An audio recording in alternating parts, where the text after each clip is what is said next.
All right, let's get right into it. We're going to go back in time, way back to 1959, deep inside the Soviet Union's Ural Mountains. We're here to talk about one of the most genuinely chilling and bizarre mysteries of the entire Cold War.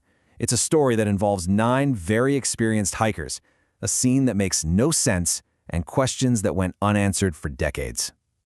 So this is the core question, right? It's what has kept this story alive for more than 60 years. You have 9 people who go out for a trek in the mountains, and they just never return. But what they left behind, the scene itself, was so incredibly strange that it broke every rule for what a normal accident should look like. So let's just lay out the basic timeline we know for sure. In January, the team sets off. By the very beginning of February, something goes horribly, horribly wrong. It takes weeks for anyone to even find them, and when they do, they find this tent just abandoned and weirdly slashed open from the inside. The bodies themselves? They aren't all found until May, scattered in the snow. Now, from the very beginning, the official reaction to this whole thing just felt, well, it felt wrong. This wasn't just treated like a tragic accident. It immediately got wrapped up in secrecy, and that, right there, is where the story really takes off and the speculation begins. Think about it. The first thing the Soviet state does is classify all the files. Top secret. Nobody's allowed to talk about it. Then you have family members who saw the bodies reporting this strange, almost orange-tan color to their skin. And then, poof, the investigation is just closed, abruptly. For a government obsessed with control, that level of secrecy was like throwing gasoline on the fire of suspicion. And this was the official explanation. A compelling natural force. I mean, what does that even mean? It's so vague, it says absolutely nothing. What kind of natural force leaves injuries like these? This non-answer just made everyone even more convinced that the real story was being buried. And here's why that answer was so completely unsatisfying. The injuries were horrific. We're talking massive internal trauma, crushed ribs, fractured skulls, but with almost no external signs of a struggle. It was as if they'd been squeezed by some kind of giant invisible press. One of the hikers was even missing her tongue. And, to make it all even weirder, traces of radiation were found on some of their clothes. This was no ordinary accident. And if all that wasn't enough, another layer gets added to the mystery. People in the area later came forward saying they saw strange lights in the sky that night, these glowing orbs. Now remember, this is the peak of the Cold War. The first thing everyone's mind jumps to is some kind of secret military weapon being tested. So you can see how this happened, right? The government is completely silent, and the evidence is just bizarre. The door was blown wide open for any and every theory you can imagine. A secret weapon? A KGB hit? An encounter with a Yeti or even aliens? For decades, those kinds of stories were all anyone had. That here's the twist.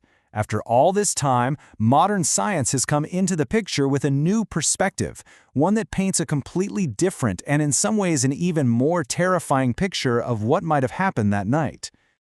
Yeah, so in 2021, a team of scientists published a new model. And this one isn't based on conspiracies or UFOs, but on cold, hard physics and snow science.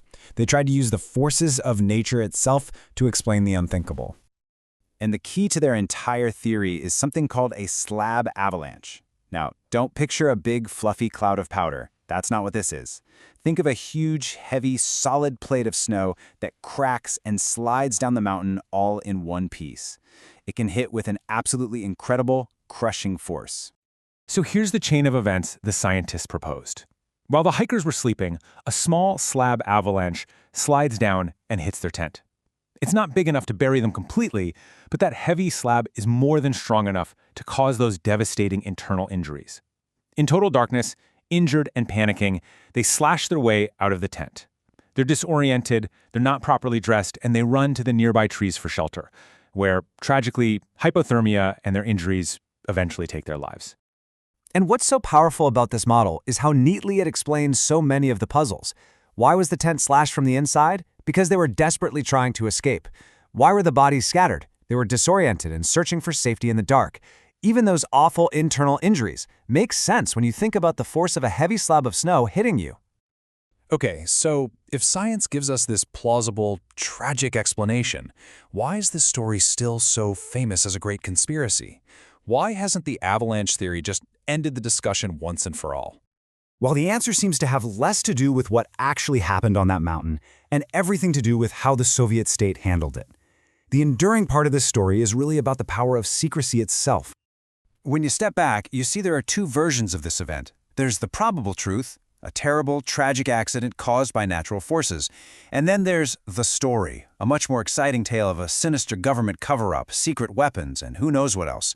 And let's be honest, the story is always more compelling. And that compelling story was only able to survive and grow because the Soviet government created the perfect environment for it, by immediately classifying the files, by shutting down any public discussion, by giving that ridiculous explanation. They created a total information vacuum. They left a huge empty space where the truth should have been. And that really is the biggest lesson from the Dyatlov Pass incident. The mystery lasts not because the conspiracy theories are so strong, but because the official story was so weak. It was basically absent.